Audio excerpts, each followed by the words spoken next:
speaking person says he is a boer, meaning he is backward. But they call each other names. They call the colored community Hottentots, means Hottentots. They call my people coolies, laborers. They call the Africans Kaffirs. But now if you like the term, you adopt it. No Indian goes around in South Africa boasting I'm a coolie. No colored goes around boasting I'm a Hottentot. No Boer goes around boasting I'm a Boer in the sense of a backward rustic. And no Englishman goes around boasting we are Ruinecks. But if you like the term, the choice is yours. The Christian made the choice, they liked what the enemies called them, and they accepted it. But the religion of Jesus, according to the definition he will give us, that my religion is a religion of total submission to God's will. One word for that in the Arabic language is Islam. And he is a Muslim. The Quran describes Jesus as a Muslim, his disciples as Muslims. What does it mean? That they followed Muhammad? No, they didn't hear the term Muhammad. Then what does Muslim mean? Muslim means one who has submitted his will to the will of God. Anyone who submits his will to the will of God, the Quran says Abraham was a Muslim, Moses was a Muslim, David, Solomon and Jesus were Muslims, Muhammad was a Muslim, and everyone who submits his will to the will of God is a Muslim. In the Garden of Gethsemane, we see this submission by Jesus, which qualifies him to be called a Muslim per excellence. He goes to the Garden of Gethsemane, according to the New Testament, and he tells his disciples, wait and watch, meaning keep guard. And he went a little further and fell on his face and prayed to God, said, oh my Father, if it be possible, let this cup pass away from me, meaning remove the difficulty from me, but not as I will, but as thou wilt. The expression, not as I will, what I want, but as thou wilt. Whatever you want me to do, whatever you want me to go through, oh my Lord, I am prepared to submit. The word for that in Arabic is aslama, submitting. He is a Muslim who has submitted. So Jesus was a Muslim, Moses was a Muslim, and if each and every one of us, we are prepared to submit to the will and plan of God, you are all Muslims. There is no such thing as Judaism, and there is no such thing as Christianity in the official books of the religion. Therefore I say that there is no Judaism and no Christianity. But in the teachings, I say that actually there is no difference. In the fundamental principle of the teaching of Moses, Jesus and Muhammad, there is not an iota of difference, not one dot.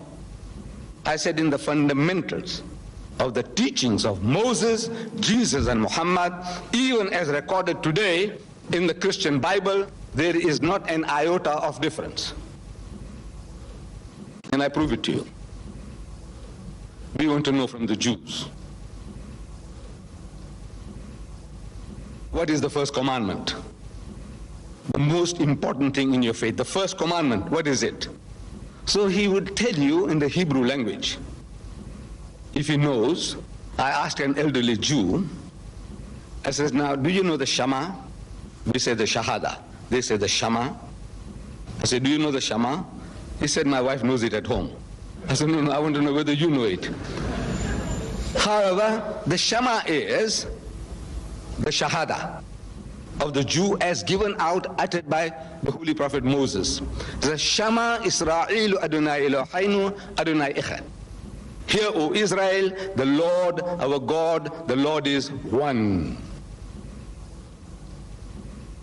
Some 1,300 years after Moses, Jesus Christ is on the scene. He is trying to reclaim his people, bring them out of formalism, ceremonialism, into the truth of God, make them to accept the letter and the spirit. They are going for the letter of the law, they had forgotten the spirit.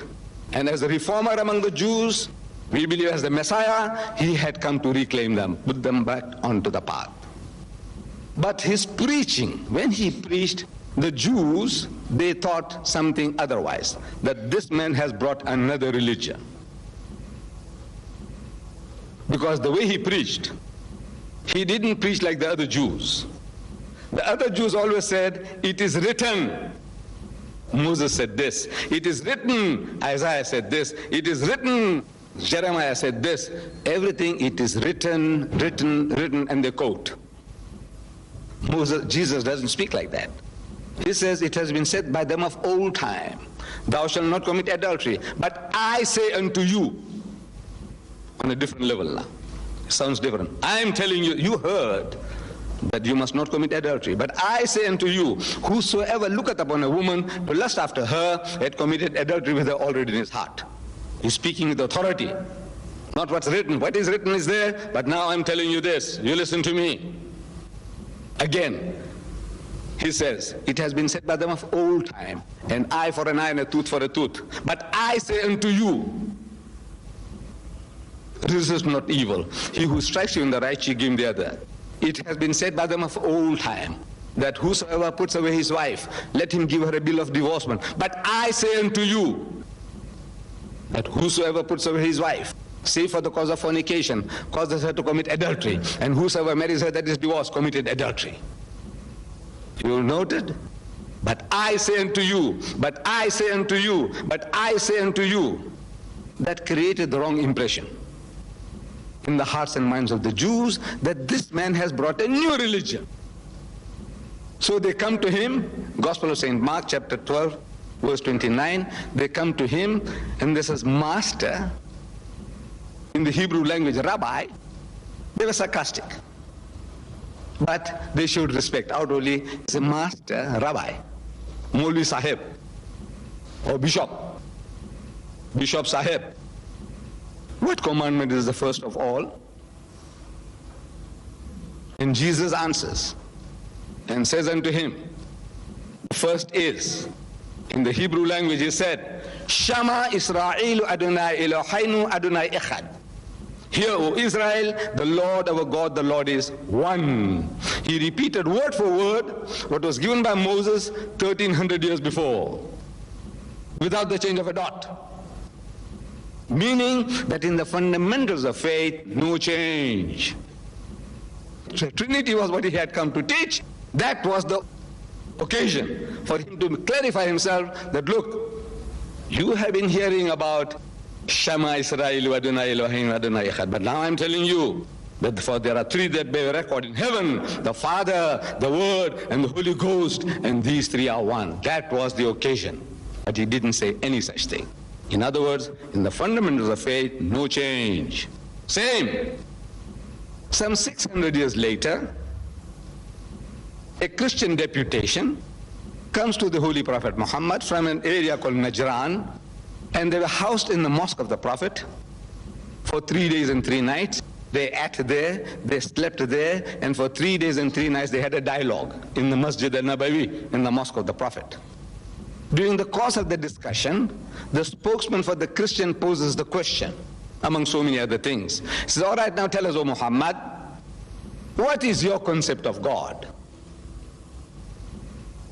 And he doesn't fumble. He doesn't say, well, you see, it's like this and like that and like that. He, so to say, presses his spiritual buttons. There were no buttons to press. I said, so to say. I hope you people, my brothers and sisters from India and Pakistan, they understand my English. It's very difficult for me to say things and then now you go along and say Muhammad was pressing his buttons, to get his answers. I said, so to say, कहने की बात. You कहने की बात, you कहते हैं. So to say, he presses his spiritual buttons, asking, oh my Lord, what shall I say? Nobody heard him say that. But so to say, trying to contact the source of all knowledge, the head computer, as the Quran describes, بَلْ هُوَ قُرْآنٌ مَجِيدٌ فِي لَوْحٍ مَحْفُوظٍ, that this is the glorious Quran from a tablet preserved. Anyone who has a connection with that, any prophet of God would have access to that type of knowledge, like the end terminal of the computer system. You press the button and you get the information, your flights, timing, this, that, reservations, everything is on. So, what shall I say? Comes the answer from the head computer. fi lawhim mahfuz, from the preserved tablet, saying through his mouth, using him as a mouthpiece. So qul huwa Allahu ahad, say he is God the one and only. Allahu Samad, God the eternal absolute. Lam yalid wa lam yulad, he does not beget and is not begotten. Wa lam yakun lahu kufuwan ahad, and there is nothing like unto him. A touchstone of theology in 4 verses. There isn't a theology on earth which these 4 verses do not cover. Come with any idea of your concept of God. Either with these 4 verses we accept or we reject. This is the touchstone of theology.